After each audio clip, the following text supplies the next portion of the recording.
Alrighty then. Successful Indie Author 5 Minute Focus Episode 1205 Battling the Overwhelm. You can see I'm not at home. I'm coming to you live from Sydney, Australia. This is the first 5 minute focus here out of the next 4.5 months. I'll do as many as I can. Blur the background because you don't need to see my hotel room. It's not overwhelming. It's here. I'm here. It's supposed to be cold out, but yeah, whatever. I was getting overwhelmed before coming down here because of so much to do and too many unknowns. And then, as it turns out, I get to the airport and they're like, "Oh, we need to see your Australian visa." I'm like, "Oh, sure, I applied for that." I filled everything out except I didn't hit submit. So there I am standing at the counter, not getting checked in because I didn't hit submit on my visa. Now, the good news is the Australian visa system, once I did hit submit, it took like 2 minutes and I had my visa. So I was back in the queue and it only cost me like a total of a half hour of my time in the morning, but I showed up 3 hours early. All was good. Overwhelming. It was almost one step too far, but there was nothing I could do at that point except hope that the online system worked. So what else can we do? Is your to-do list multiple pages long? Mine was before I left. I had so much to do.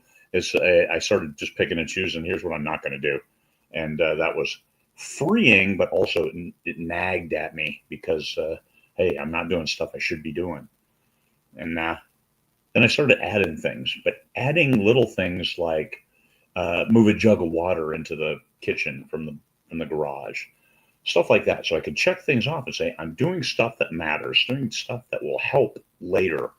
I got everything set up for my wife, good to go. And here I am, Sydney, Australia. And if I didn't do it, well, I can't do it now because I'm here and she's way back up there. So checking those things off that to-do list, for me, the to-do list is how I manage my life. I added a bunch of stuff to it. I did stuff. I checked an item off this morning, pay co-authors. That's a pretty big thing for them, and it's important too. They've earned the money. Here you go. Let me get this on its way. So taking care of those things. But that to-do list, managing it and managing my life, it's all about the to-do list, checking things off and making sure the priorities are right. Every time I look through there, I will move things around because priorities.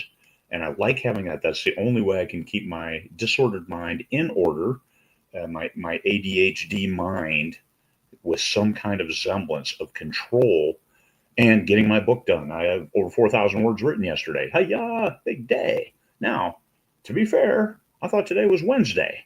And I looked on my phone and it says it's Friday. So maybe yesterday was 2 days worth of words. And so it's not so impressive when you look at it that way. But yesterday, from when I got up to when I went to bed, I got 4,000 words. Yeah. You get what you can get. And so writing a little bit this morning because writing is my refuge. And that's the one place I can get away, disappear, do what I enjoy doing most without being overwhelmed. Yes, I want to get this book done. My target for this book was December 31st. I'm probably going to finish 3 weeks early. 3 weeks, I can write almost a whole other book in that amount of time. Or is it whole nother book? English is so cool. All right. What else can you do? Do that. When you're getting overwhelmed because other things are going on, it's about expectations too. You expect to get certain things done. Hey, I've blocked out these 2 hours. I'm going to do this. And all of a sudden you get a phone call, something bad happened, and now you've got to rush off and take care of it. And you didn't do anything in those 2 hours that you had expected to do. And so now you're upset. Now the whole world is coming apart and you're getting overwhelmed. Oh my God, I still have all this stuff to do. I have all these other things to do, but you're not getting any of it done because of this other thing that jumped up and became your number one priority. Have to be able to flex. To-do list. Okay, it moves down and things move up, and accept that. It's easy to say, hard to do because you still have all this stuff to do and there's only so many hours in the day. The most important thing I do is I program only about 6 or 8 hours worth of stuff in a day. And that helps me keep from getting so buried underneath and the to-do list growing so high that I can't get myself out from under it. I am okay with deleting stuff off because if I add it to my to-do list and if it's still there a week from now, maybe it wasn't that important. And that's when we just, okay, I'm not going to do that. Let's remove that, or let's consolidate it with something else. We'll do all of this at one time, save time, be efficient, and check it off. So to-do list is how I manage the overwhelm. I was getting almost ready to explode. So you know what I did?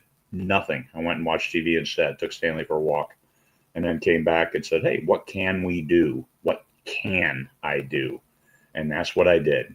And then now I'm here, and what can I do? I'm already set up for Sunday. It's Friday, I guess, according to my phone.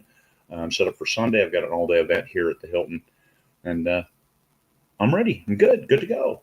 Because managing my to-do list now is very small, because I can't do any of the home stuff because I'm not there. And that's how I manage it. Now, my wife, I took care of a lot of stuff ahead of time so she wouldn't get overwhelmed while she was there taking care of a house in the subarctic in the winter. But Stanley's there, Alex is helping out, and some other people are helping out, whatever they need. And managing that part of it, my mind is at ease because I know there's good people there, ready to help, ready to lend a hand, ready to do what needs to be done to keep Wendy from getting overwhelmed, because nobody wants that. I put the last bullet on here. Ice refreezes after it breaks. So when you break through the ice and all of a sudden you've got clear water in front of you, understand that ice can refreeze. That's not to say, hey, once you don't feel overwhelmed, then fear what's coming. No, not at all. It's just that you might have to break the ice again to keep the water clear in front of you. And also keep in mind that ice cubes go into your iced coffee or other mixed drinks, and they are very joyful then. So don't look at ice that you're breaking through to see the clear waters ahead as a bad thing. Sometimes they're a good thing. Look at them in your iced tea. How can you miss? Peace, fellow humans.